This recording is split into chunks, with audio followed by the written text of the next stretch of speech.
Hi there, my name's Tom, and today I'm going to talk to you about packing your sheltering type materials for your emergency bag. There's a reason I'm wearing this hat besides the bright sun. We'll get to that in a little bit. So I'm going to turn the camera over to my stuff. So this is my Rothko poncho. It is like old school military kit, and obviously this thing is seen some use. It's a bit dirty, and I've got more recent cleaner stuff, but this is still a heavy duty poncho that can double as a shelter or tarp. Comes with grommets. I've actually added some extra grommets. You don't have to do that, it's not at all necessary, but to condense things and keep them organized, what you want to do is have things put together in a way that makes sense. So this is shelter from the elements. It protects you from the rain, and in a pinch you can make like an A-frame shelter or whatever plow point shelter you want out of this. So what else do you want? Well, here's the fire making kit that you always see me use, although this is a cleaned up one, not the Altoids tin one.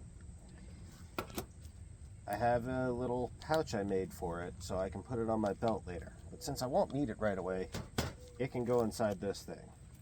I've also added a Fresnel lens. It's a magnifying lens that you can use to use the sun if you really want, but you know, that's more of a crafts fire, a backup.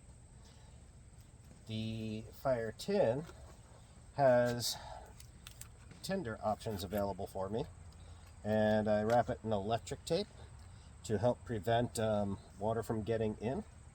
But most of this stuff you don't have to worry about water. This is dry cordage, natural fiber. You can fray it apart. It makes easy to light tinder. You've seen it in my how to make a fire video the hard way. Here's the paraffin wax cotton balls, the fat wood, a lantern wick. I've got a ferro rod with some 1-inch duct tape on the back to make a handle. The duct tape can be used as a tinder if you shred it. I've shown you that too. And it can also be used to repair small holes in your poncho. For the sake of argument, I threw a ferro rod striker in there, though that's a bit of redundancy. And I've got a backup Swiss Army knife, ferro rod, and tinder in this kit as well. So this is basically a riff on the Altoids tin survival kits that used to be all the rage on YouTube, like survivalist channels. And I think as long as you're not going too crazy, it's not a bad idea. Just understand, keep it simple, keep it full of things that you will actually be able to use, that you've practiced with, and to remember that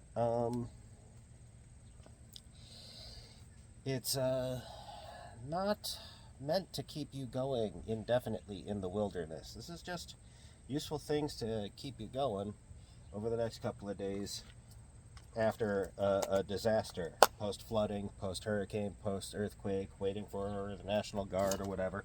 So we're going to take that kit and we're going to put it there. This thing's only a shelter if you have cordage to build it up into one. So I've got two options. We can put our paracord in there and some bank line, and then we need to choose. Oh, before I forget, here is our primary fire starter, instead of doing it the hard way with ferro rods and magnifying glasses. As you can see, I've wrapped 2-inch duct tape around this, which can be tinder, and it can help repair bigger holes in our poncho if that becomes a problem, or in your dry bag if you are bringing a dry bag with you because you're worried about flooding issues. So now, knives. So here's the Leatherman. I'm not going to put this in there because I'm going to keep it in a more readily accessible place in the bag, because this will probably end up being worn on my belt if I wasn't already wearing my regular Leatherman during evacuation.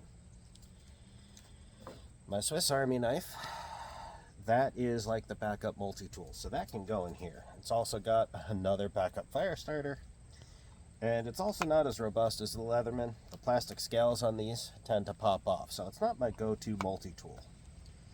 And that's why I keep it in a protective leather case I made.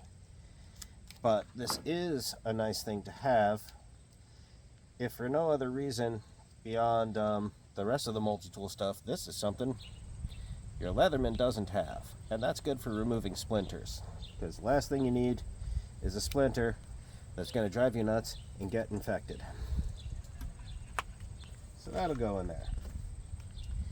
And the Mora knife companion that we modified so that it could strike a ferro rod in one of the previous videos. So that will go in there, and that is like the base of the kit. You know, this will help you process a bit of wood, as well as the saw on your multi-tool. This can also be used to split somewhat larger pieces into smaller pieces, making them easy to burn and exposing drier wood in the middle of your wood that you're using from your debris fire. So the next part is exposure. This hat that I was wearing before, which I just got hooked on something, is good for the sun. You don't want the sun on your head, and if you're planning for summer or flooding where you might be stuck on a roof, having a wide brimmed hat in your bag is important. And you may also want to put some sunblock in your kit. Keep that sunblock in a zip top bag, just so it won't leak out onto all of your other stuff.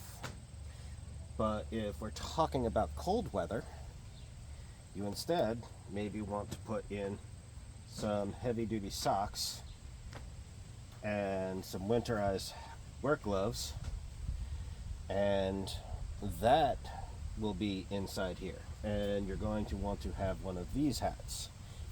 Now, we're leaving the hats outside of the poncho. First thing you want to do, and there's a reason we're leaving the hats out, is you're going to make a roll out of everything. Let's see, how tight can we get this? I like that better. So,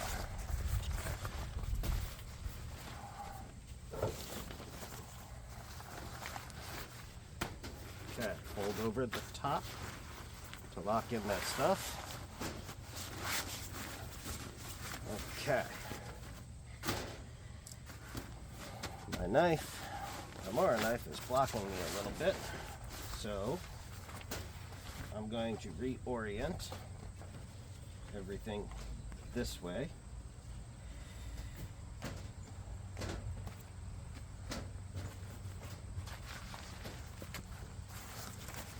Because a part of it is just, doing it in a way that fits. Yeah, I like that much better. And so we can then take our winter hat and we just put it over like that. And now I've got my shelter, my winter hat, gloves, and socks all ready to go. But if instead it's summer, I take the sun hat and I just use the cord on that. And it doesn't keep it as tightly packed as the winter hat, but it will keep it all together. And it can just go in the bottom of your emergency bag, like that. And there you go. So, let me know what you think in the comments. Like, share, subscribe, and have a great day.